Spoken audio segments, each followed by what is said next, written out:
Hey everyone, and welcome to the channel for another Escape From Tarkov video. This time with a first look at two of the new rifles added to the game with this latest patch, the RD-704 and the HK G36 assault rifle. New weapons are one of the most exciting things in Tarkov for me personally. Good or bad, I just really like messing around with new builds on new weapons. It's the most engaging part of the game for me, and I just love seeing how new guns work, how old parts synergize with new builds, and where the new additions end up falling in the meta hierarchy of Tarkov. Personally, I've been very patiently waiting for the G36 to be added to Tarkov for quite a long time. It's been a favorite of mine in games ever since I first saw it in Rainbow Six 3 way back in the day, so it's got a lot of nostalgia attached to it, plus it's just a cool looking rifle, especially in its shortened form as the G36C. The RD-704 was something I had never heard of until it was added to Tarkov, but honestly it's a pretty cool rifle as well. It's basically a westernized AK platform rifle that accepts 308 muzzle devices by default and has a built-in buffer tube adapter for adding M4 style stocks onto the rifle. For this video, I'm going to go over my first impressions of each of these new rifles and cover what I was able to check out for builds on these things at this early stage in the wipe. Keep in mind that as of making this video, I'm only level 15, so I only really have access to what I could get from level 2 traders off the flea market and in raid, which right now the flea market is kind of limited in terms of supply, so I couldn't buy all of the best in slot pieces for either of these rifles. That being the case, I was able to get the RD-704 kitted out pretty well, and honestly with any more upgrades, this rifle really seems like it can compete with the best of the AKs with a shorter barrel for better ergonomics. The 704 is a 7.62x39 AK, essentially, but it comes with some nice features, like the previously mentioned 308 compatible barrel, the buffer tube adapter, and an M-lock handguard for attachments. It also has a dovetail mount for sights and sight mounts, and you can add any of the pistol grips and dust covers you can fit onto other AKs, making it a very versatile little gun. Performance-wise, I was pretty surprised by how good this thing felt to shoot, even without the best in slot parts. It fires at 600 RPM, so a bit slower than the Mutant,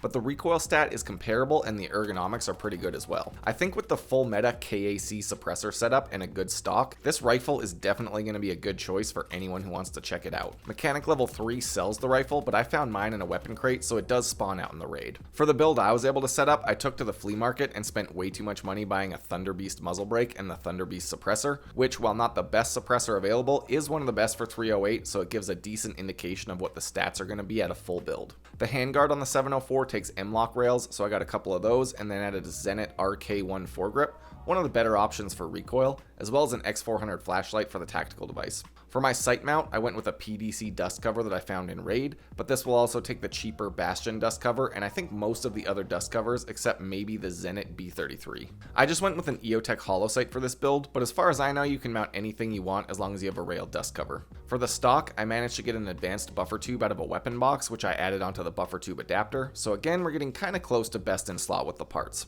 I then added an MOE carbine stock and a rubber butt pad onto the buffer tube to finish that off. For the pistol grip, this rifle comes with a Tango down grip that's plus 12 ergo, so I just left that on there and called it a day. When this was all put together, I ended up with 57 recoil and 47 ergonomics, which is pretty damn good for a short barrel AK in my opinion. With the KAC suppressor and an RK2 grip, this thing is going to be a laser beam, and it's short enough to really work well in tight spaces. Who knows if people actually pick this over the Mutant in the long run, but so far I'm quite a fan of this thing, and I can't wait to unlock it for purchase and start running it.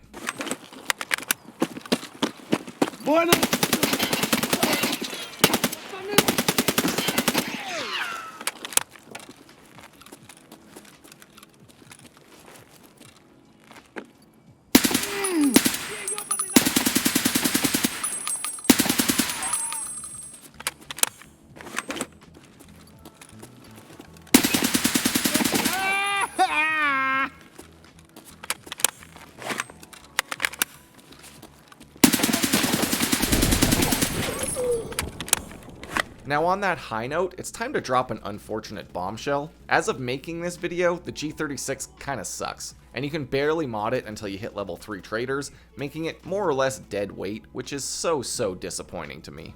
The basic G36 is available at Peacekeeper level 2 for about $700 or so, with no ability to add mods to the handguard, shorten the barrel, or replace anything except the carry handle to add a sight onto it. If you want foregrips, you need to get either the 2 or 4 vent handguard, but to add those handguards you need a shorter barrel, and I couldn't find any of the handguards or the shorter barrels on the market.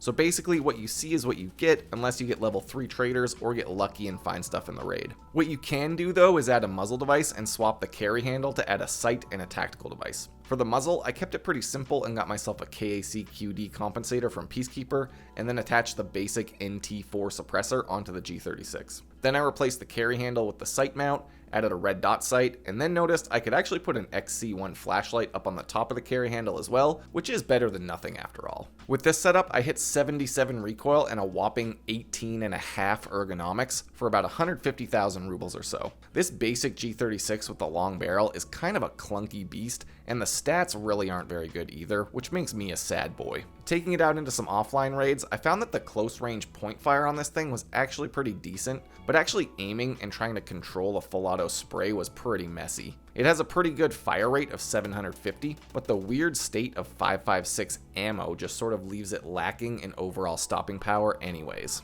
It's certainly not the worst thing I've ever used, and I'd love to see how it actually plays out with a better build, including a handguard, foregrip, and better stock, plus higher recoil control skill.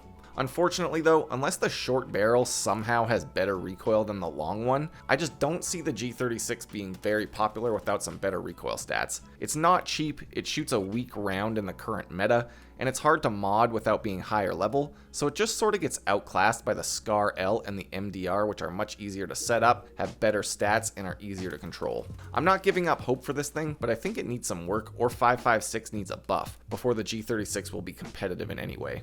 That being said, you bet your ass I'll be running tricked out G36C raids as soon as I unlock that thing. Well, that covers it for my first look at 2 of the new rifles in Tarkov. I've still got to look at the new 5.45 rifle, and I'll revisit these 2 once I unlock everything and can build out the best in slot options for both of them. For now though, it's standard Tarkov logic. 7.62 good, 5.56 bad, and that's all you need to know. If you've been able to use either of these yet, let me know what you think and how your raids went with them so far. Thanks for checking out the video. I've got links to my Twitch stream, Discord server, and Patreon page down below for anyone interested. And until next time, stay safe in Tarkov City.